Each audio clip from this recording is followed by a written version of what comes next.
வணக்கம். Welcome to Astroveda guide. இன்றைக்கி நம்ம பார்க்க போகிற டாபிக் சிம்ம ராசி. சிம்ம ராசின்னு சொல்கிறப்போ அவங்களுடைய குணநலன்கள் என்ன அப்படின்னு பார்ப்போம். அப்புறம் அவங்க என்ன குணங்கள்லாம் மேம்படுத்தினாங்கன்னா லைஃப்பில் சக்ஸஸ்ஃபுல்லாக இருக்க முடியும் அப்படிங்கிறதையும் இந்த வீடியோவில் பார்க்கலாம். ஓகே, நம்ம சிம்ம ராசி அப்படின்னு சொல்கிறப்போ இது நம்மளுடைய ராசி மண்டலத்தில் 5ஆவதாக வரும் ராசி. ஸோ நமக்கு மொத்தம் 12 ராசிகள் இருக்கு இல்லையா ராசி மண்டலத்தில். அதில் 5ஆவதாக வரும் ராசி சிம்ம ராசி. ஓகே, சிம்ம ராசியினுடைய உருவ அடையாளம் பார்த்திங்க அப்படின்னா அது லியோ, சிங்கத்தை அடையாளமாக சொல்லியிருக்காங்க. இப்போ நம்ம குணநலன்களுக்குள்ளே போகணும் அப்படின்னு சொன்னோன்னா, சிம்ம ராசிக்காரர்கள் அதாவது முதல்ல எடுத்தோன்னே அவங்களுடைய தனி குணம் அப்படின்னு சொன்னோன்னா, அதாவது ஒரு தனித்த குணம் சிம்மராசிக்காரர்களுக்கு அவங்கெல்லாம் நேச்சுரல் லீடர்ஸ் அப்படின்னு சொல்லலாம். ஸோ நம்ம நேச்சுரல் லீடர்ஸ்னு சொல்கிறப்போ பைபார்ன் லீடர்ஸ். அவங்கெல்லாம் பிறக்கிறப்பவே அவங்களுக்கு அந்த லீடர்ஷிப் குவாலிட்டி அப்படிங்கிறது எழுதி வச்சுருக்கு. இப்போ நீங்கள் அவங்க ஸ்கூலில் பார்த்தீங்க, இல்லை காலேஜில், இல்லை நீங்கள் அவங்க வேலை செய்கிற தொழிலில் எல்லாத்துலேயுமே பார்த்தீங்கன்னா அவங்க அந்த ஒரு லீடர்ஷிப் ரோல்லாம் ரொம்ப நேச்சுரலாக அவங்களால செய்ய முடியும். அந்த ரோல்ஸில் அவங்க இருந்தாங்க அப்படின்னா அவங்களுக்கு வெற்றியும் கிடைக்கும். ஓகே, நம்ம 2ஆவதாக பார்த்தோன்னா they are very confident people அப்படின்னு சொல்லலாம். அதாவது தன்னம்பிக்கை ரொம்ப அதிகம் சிம்மராசிக்காரர்களுக்கு. அவங்க தன்னையும் மோட்டிவேட் பண்ணிப்பாங்க, தனக்கு அருகில் இருக்கிற மற்றவங்களையும் மோட்டிவேட் பண்ணுவாங்க. ஏன்னா அவங்க அந்த ப்ரொடக்டிவ் நேச்சர் அப்படிங்கிறதும் சிம்மராசிக்கு ரொம்ப அதிகம். அதாவது நம்ம பாதுகாக்கும் அப்படின்னு சொல்கிறோம் இல்லையா, பாதுகாக்கும் மனப்பான்மை சிம்மராசிக்காரர்களுக்கு நிறைய உண்டு. அடுத்தது தே ஆர் வெரி கரேஜியஸ் அப்படின்னு சொல்லலாம். ரொம்ப தைரியமானவர்கள். ஒரு காரியத்தை எடுத்து செய்யணும் அப்படின்னு சொன்னோன்னா நமக்கு அந்த ஒரு போல்டாக நம்ம இறங்கி செஞ்சிட முடியும் அப்படிங்கிற ஒரு நம்பிக்கை அவங்களுக்கு அதிகமாக இருக்கிறதுனால அவங்க ரொம்ப தைரியசாலி அப்படின்னு சொல்ல முடியும். அப்புறம் சிம்மராசிக்காரர்கள் ரொம்ப ஜெனரஸான பீப்புள். அதாவது அவங்களுக்கு அந்த பெருந்தன்மை கொண்டவர்கள் அப்படின்னு சொல்லலாம். தனக்கிட்ட ஏதாவது ஒரு பொருட்கள் இருக்குது அப்படின்னு வச்சுக்கோங்க, ஃபிசிக்கலாகவும் சரி அவங்களுக்கு, இல்லை நம்மளுடைய நான் ஃபிசிக்கல்னு சொல்லக்கூடிய கைங்கரியம் அப்படின்னு சொல்லுவோம் இல்லையா, அந்த மாதிரி விஷயங்கள்லேயும் சரி, அந்த சேரிட்டிக்கு ஹெல்ப் பண்ணக்கூடியது அவங்க எல்லாமே அவங்களுக்கு பயங்கர ஒரு இன்ட்ரெஸ்டோட, ஒரு பெருந்தன்மையாக, ரொம்பலாம் யோசிக்காமல் இயல்பாக அவங்களால செய்ய முடியும் சிம்மராசிக்காரர்கள்னால. அவங்க ரொம்ப ஹானஸ்ட் பர்சன். அதாவது நம்ம 12 ராசியிலையுமே ரொம்ப ஹானஸ்ட் அப்படின்னு சொன்னோன்னா நம்ம சிம்ம ராசியை தான் சொல்ல முடியும். சிம்ம ராசி சூரியனால் ஆளப்படும் ராசி. நம்ம சூரியனை நம்ம எப்படி ஹெட், அதாவது சோலார் சிஸ்டமில் ஹெட் ஆஃப் த சோலார் சிஸ்டம்னு சொல்கிறோம் இல்லையா, கிங் ஆஃப் த சோலார் சிஸ்டம்னு சொல்கிறோம். அதே மாதிரி நீங்கள் சூரியன் ஆளும் இந்த சிம்ம ராசிக்காரர்களும் பார்த்திங்கன்னா நம்ம தலைமை தாங்கும் ஒரு பொறுப்பில் இருப்பாங்க. இல்லை அந்த மாதிரி பொறுப்புகளை அவங்களால எளிதில் செய்ய முடியும்னு சொல்லலாம். வென் கம்ஸ் டு ஹானஸ்டி அப்படின்னு சொல்கிறப்போ அவங்க அந்த ஒரு நேர்மையானவர்கள் அப்படிங்கிறதுக்கு ஒரு அடையாளமாக விளங்குவார்கள். அப்புறம் க்ரியேட்டிவ் பீப்புளும் சிம்ம ராசிக்காரர்கள். நம்ம மிதுன ராசிக்கும் முன்னாடி தே ஆர் வெரி க்ரியேட்டிவ்னு சொல்லியிருப்போம். சிம்ம ராசிக்காரர்களுமே பார்த்திங்கன்னா வெரி க்ரியேட்டிவ், ரொம்ப படைப்பாற்றல் நிறைந்தவர்கள்னு சொல்ல முடியும்.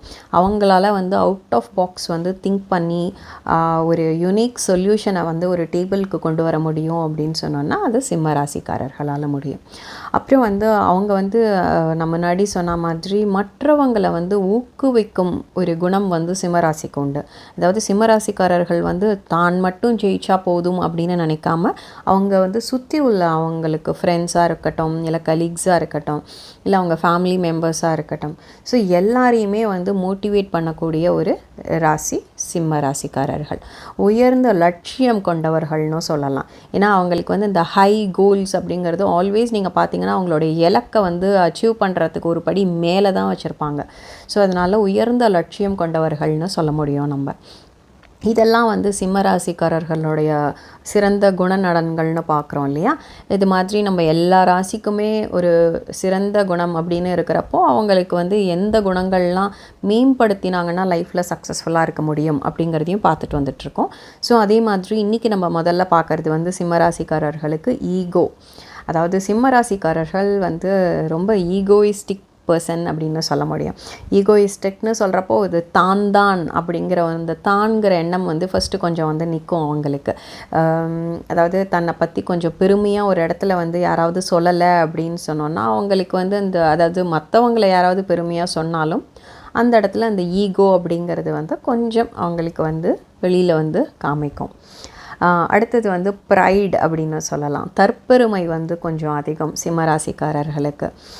தவறு இல்லை, பட் ஆனால் வந்து அவங்க வந்து அந்த தற்பெருமையை வந்து கொஞ்சம் குறைச்சிக்கிட்டாங்கன்னா கண்டிப்பாக சக்ஸஸ்ஃபுல்லாக இருக்க முடியும். அப்புறம் வந்து ஸ்டப்பன், நம்ம வந்து சூரியன் வந்து நம்ம ஒரு என்ன மாதிரியான ஒரு கிரகம்னு சொல்கிறோன்னா ஒரு சூடு, ஒரு ஃபேரி பிளானட் அப்படின்னு சொல்கிறோம் இல்லையா. ஸோ ஒரு வெப்பம் அப்படிங்கிறது அடையாளம் காட்டக்கூடிய ஒரு கிரகம். ஸோ அதனால் சிம்ம ராசி வந்து சூரியனால் ஆளப்படும் கிரகம் அப்படிங்கிறதுனால அந்த ஸ்டப்பன்னஸ் அப்படிங்கிறது பிடிவாதம் வந்து சிம்மராசிக்காரர்களுக்கு ரொம்ப அதிகம். அப்புறம் வந்து டிசையர் ஃபார் அப்ரிசியேஷன், நம்ம இப்போ சொன்ன மாதிரி தான் அவங்க வந்து இப்போ ஒரு இடத்துல போகிறாங்க அப்படின்னு வச்சுக்கோங்க, அவங்கள பற்றி கொஞ்சம் பெருமையாக பேசணும் அப்படின்னு சொல்லிட்டு ஒரு பாராட்டை எதிர்பார்க்கும் ராசிக்காரர்கள் வந்து சிம்ம ராசிக்காரர்கள். அடுத்தது வந்து ஒரு டாமினேட்டிங் நேச்சர். நம்ம சிம்மம் அப்படின்னு சொன்னாலே அங்கே டாமினன்ட் அப்படின்னு சொல்கிறோம் இல்லையா. ஏன்னா அங்கே ஒரு லீடர்ஷிப் அப்படின்னு நமக்கு தேவைப்படும் போது அங்கே ஒரு டாமினன்ட் அப்படிங்கிற ஒரு அதனுடைய நெகட்டிவ் குவாலிட்டியும் தேவைப்படுறது. ஸோ அப்போ வந்து தப்பு கிடையாது. அந்த டாமினன்ட் அப்படின்னு சொல்கிறப்போ ஒரு டீமில் வந்து ஒரு 5 பேர் இருக்காங்க அப்படின்னா இவங்க தான் டீம் லீடர்னு வச்சுக்கோங்க. அந்த 5 பேர் சொல்கிறதையும் வந்து கேட்கணும் அப்படிங்கிற ஒரு எண்ணம் கொஞ்சம் இருந்தாலே சிம்மராசிக்காரர்கள் வந்து லைஃப்பில் ரொம்ப சக்ஸஸ்ஃபுல்லாக ஆகிடுவாங்க. அப்புறம் வந்து கொஞ்சம் இம்பேஷண்ட் அப்படின்னும் சொல்லலாம். அதாவது அவங்களுக்கு வந்து ரொம்ப பொறுமையாக ஒரு விஷயத்தை செய்யணும் அப்படிங்கிறது வந்து ரொம்ப கஷ்டம். கொஞ்சம் சீக்கிரமாக செய்தார்கள் அப்படின்னு சொன்னோன்னா நமக்கு வந்து அவங்களுக்கு வந்து விறுவிறுப்பாக ஒரு லட்சியத்தை நோக்கி போகிறப்போ அவங்களுக்கு இந்த பொறுமையாக செய்கிறதுங்கிறது முடியாத காரியம். ஸோ இந்த மாதிரி ஏரியாஸ்லலாம் அவங்க கண்டிப்பாக இம்ப்ரூவ் பண்ணலாம். அப்புறம் வந்து ஓவர் ஸ்பெண்டிங் ஃபார் லக்ஸுரி அப்படிங்கிறதும் சிம்மராசிக்காரர்கள். ஏன்னா சிம்மராசி வந்து நம்ம ரொம்ப லாயல் அப்படின்னு சொல்லிட்டோம் இல்லையா. ஏன்னா அவங்க வந்து எப்படின்னா ஒரு ஒரு படைப்பாற்றல் மிக்கவர்கள், மற்றவங்களை பாதுகாக்கிறது, அந்த லாயல்ட்டி, ப்ரொடக்டிவ் அண்ட் நேச்சர் அப்படின்னு சொல்கிறப்போ அந்த ஓவர் ஸ்பெண்டிங் அப்படிங்கிற அந்த ஆடம்பர செலவுகள் பார்த்திங்கன்னா சிம்மராசிக்காரர்கள் ரொம்ப அதிகமாகவே செய்வார்கள். மற்ற 12 ராசியும் கம்பேர் பண்ணுறப்போ சிம்ம ராசிக்காரர்கள் இந்த ஒரு லக்ஸுரிக்காக ஒரு ஆடம்பர செலவு வந்து கொஞ்சம் அதிகமாகவே தான் இருக்கும். இப்போ நம்ம பார்த்தது எல்லாமே சிம்ம ராசிக்காரர்களுடைய குணநலன்கள், அப்புறம் அவங்க வந்து எந்த குணங்கள்லாம் இம்ப்ரூவ் பண்ணுறது அப்படிங்கிறத பார்த்தோம். நீங்கள் சிம்ம ராசிக்காரர்களாக இருந்தீங்க அப்படின்னு சொன்னோன்னா சிம்மம்னு டைப் பண்ணுங்கள் கமெண்ட்டில். இந்த வீடியோ உங்களுக்கு பிடிச்சிருந்தது அப்படின்னு சொன்னோன்னா லைக் பண்ணுங்கள், சப்ஸ்கிரைப் பண்ணுங்கள், ஷேர் பண்ணுங்கள். Thank you.